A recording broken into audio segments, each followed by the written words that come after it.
আসসালামু আলাইকুম রহমতুল্লাহি ওবারাকাতু।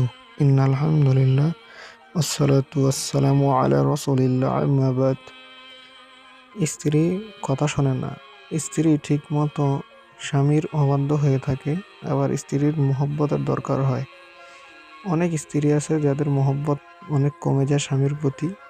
তাই আজকে এই মহব্বত বাড়ানোর জন্য আজকে একটি আমলের কথা বলবো, যে আমল অর্থাৎ এই আমলের নকশাটি সাথে রাখলে ইনশাআল্লাহ আপনাদের স্ত্রী বাধ্য হইবে, অর্থাৎ মহব্বত করিবে স্বামীর প্রতি। এরকম এই নকশাটি দেওয়ার এই কারণ, তো আল্লাহ পাক চান অবশ্যই কোরআনের আয়াতের উসিলায় স্ত্রীর মহব্বত বাড়িয়ে দিবেন।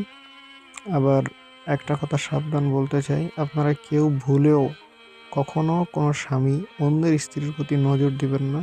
যে বুঝবেন যে এটা যদি আমি অন্যের স্ত্রীর উপরে প্রয়োগ করি এই লেখাটি, তখন ওই অন্যের স্ত্রী আমার প্রতি বাধ্য হয়ে যাবে বা পরক্রিয়া করবে।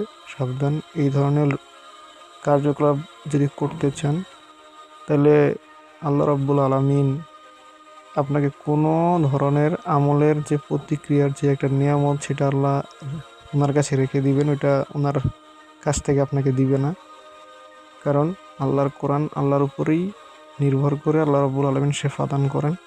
তো শেফার একটা মুহূর্ত হচ্ছে আল্লাহর প্রতি বিশ্বাস। আপনারা যদি সেটার অনুতপ্ত করেন, সেটা যদি অপব্যবহার করেন, তো রব্বুল আলামিন এটা কোনোদিনও মানবেন না এবং এবং সেটা তা দিবেন না।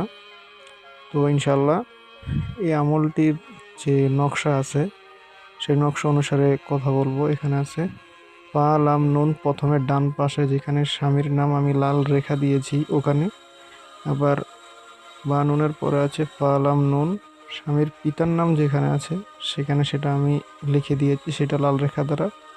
তো এভাবে 4টা দাগ আছে লাল কালিতে, যেখানে যেটা লাগবে সেখানে সেটা লিখে দিয়েছি। আপনারা খুব সুন্দরভাবে লিখবেন। লিখতে না পারলে কম্পিউটার থেকে প্রিন্ট করাবেন। যদি লিখতে পারেন তাহলে লাল কালি দিয়ে লিখবেন, আর যদি লাল কালি দিয়ে না হয় তো অবশ্যই কালো কালি দ্বারা যেভাবে লেখা আছে এভাবে ক্রপ করবেন। শুধু ফালাম নুনে যা যা নিচে লিখে দিয়েছি কার কী নাম, ওখানে ওই নামগুলো শুধু ইনশাল্লাহ বসিয়ে দিলেই হবে, আর কোনো সমস্যা নেই। শুধু সমস্যা থাকবে একটা, আপনারা কেউ অপব্যবহার করবেন না, কারণ অপব্যবহার করলেই আপনারা আল্লাহর পক্ষ হতে নিরাশ পাবেন, অর্থাৎ আল্লাহ আপনাদেরকে নিয়ামত দান করবেন না। সতর্ক থাকুন, সাবধান, এই সমস্ত কার্যকলাপ থেকে দূরে থাকুন। আর এই আমলটি লিখে নামগুলো সব একত্রে যেভাবে বলছি ওভাবে লিখে লেখার শেষে কবজ বানিয়ে স্ত্রীর গলায় ঝুলিয়ে দিন। ইনশাল্লাহ স্ত্রী বাধ্য হয়ে যাবে, আল্লাহর রহমতে কোনো সমস্যা হবে না।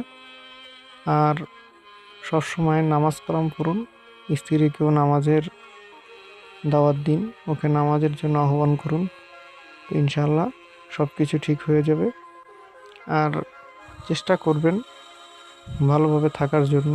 স্ত্রীকে সবসময় কথা বলবেন এবং কথা বলার সাথে সাথে সাথে সাথে মোহব্বত খাতির একসাথে থেকে বানানোর চেষ্টা করবেন।